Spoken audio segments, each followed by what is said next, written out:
David Akubi and Bearwoods Photography. During this little shelter-in-place, stay-at-home thing, it's given me a great opportunity to test some of the gear that I've been wanting to test and see how it's going to work. So today's video is about my test that I did with a couple of the mirrorless cameras, the Nikon Z system in particular, as to using adapters, in this case the FTZ adapter, with my Tamron SP150-600. Now, I also have the Canon mount, so I did test the Sony a7 III and the a7R III using the Metabones 4 adapter, and I did test the EOS RP using Canon's adapter as well. I will be honest, I wasn't pleased with either one of those results compared to the Nikon system. Honestly, the Sony system was a pretty big letdown. The focusing was slow or non-existent, and that's the adapter. It's not the lens, it's not the camera, because using native mount lenses, they're fine.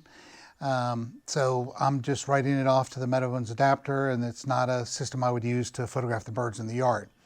The Canon system did better, not quite as good as the Nikon system did, but the letdown for me with that system was with the RP, there's substantially more noise above 1600 ISO than with any of the Nikon cameras. I did test the Nikon D500, the Z6, and the Z7, and I want to sort of give you a summary of what I found. Agree or disagree, this is just what my results were. To me, the king of bird photography is the D500. Especially birds in flight. But now I believe it's got a rival for still photography, being the Nikon Z cameras. And I'm going to give you an example as to why I think that it's been better for me with the Z, and why I'm going to be using the Z7 more for my still photography back in the bird studio than I'm going to be using the D500. And here is the reason why. This is the drive. Very noisy. If I were to put it in quiet mode, still extremely noisy compared to what you're going to hear. Now, I could be quieter using the live view, but the problem with the live view is I like to have my eye against the viewfinder versus looking at the LCD screen. That's me personally. So I find it a little bit harder to photograph the birds, because when I'm on a monopod or a gimbal head, it is tougher to use that live view. With the Z, I can use the viewfinder. So let's get into the whole Z system and talk about it for a minute.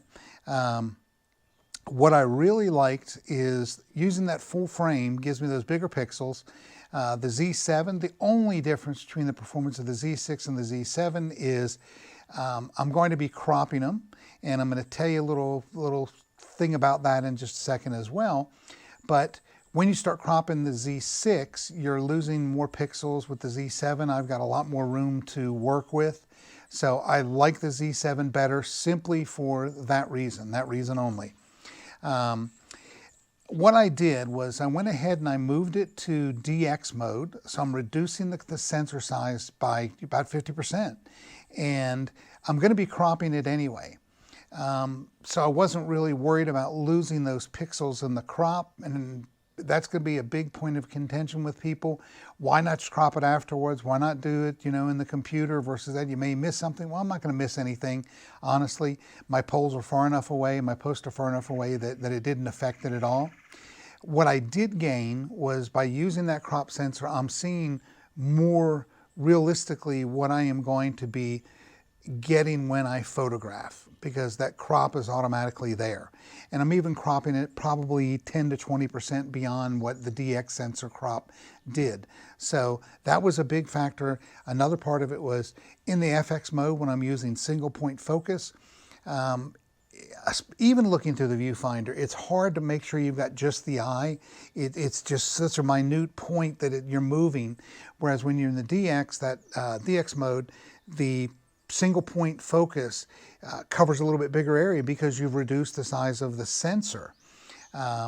So That part of it is nice because it allows me to focus more accurately through the viewfinder and make sure that I'm getting what I want to get in focus. So that's the big reason.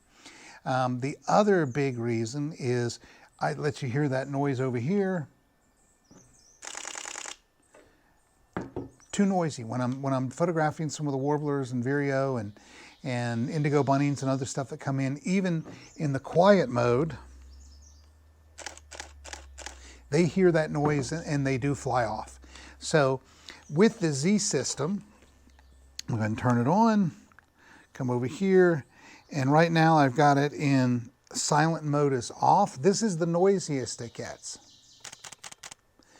I mean, huge difference, huge difference. Now, if I go ahead and I put it into the silent mode, listen to what it does.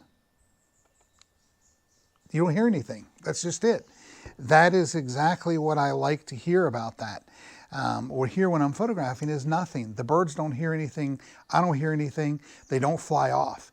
The only thing is you just have to make sure that you don't push it down without realizing you're depressing it, because you can fire off 10, 15 frames before you realize that you've got the shutter button depressed.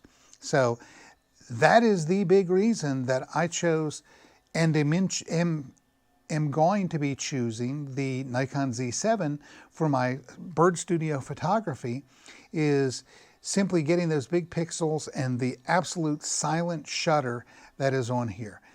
Just absolutely phenomenal. I'm firing off little bursts of 3, 4, 5 at a time, and I don't hear it. The birds don't hear it. It's great. It's perfect for what I'm doing. So what I'm going to do is I'm going to share with you some of the images that I did just to let you see how good the quality of that sensor is. Now, birds in flight, didn't try it. I'm not going to try it. I've tried it before. I'm just not pleased with the mirrorless systems yet with the birds in flight. So we'll get there eventually, but the D500 will rule there. But I'm going to share some images I did with the Z7 over the past 2 or 3 days. Let you judge for yourself what you think. So let me know.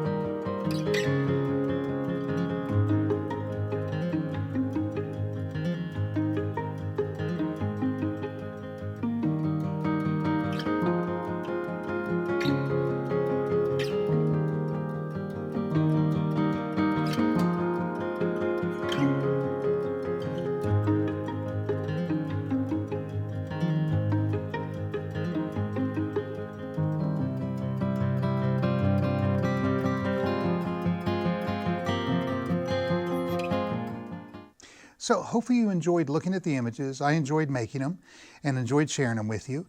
And hopefully you've seen the quality that you can get with that mirrorless in a studio situation where the birds aren't flying, they're not moving. Again, using single point focus, using the AF single, so it's locking on. I'm in manual mode, typically 1/125th of a second up to 1/500th of a second, f8 and auto ISO. And I have found that I can even use the matrix metering and get some really good results with this, whereas I was using more spot metering with the D500. Evaluative metering works really well in the Nikon, the Z system. So if you have enjoyed the content of this video, go ahead and give it a thumbs up. If you have some questions, please leave those in the comment section below. If you don't subscribe to my videos, please do. And until next time, please stay safe and stay healthy, and we will see you hopefully in the near future in person.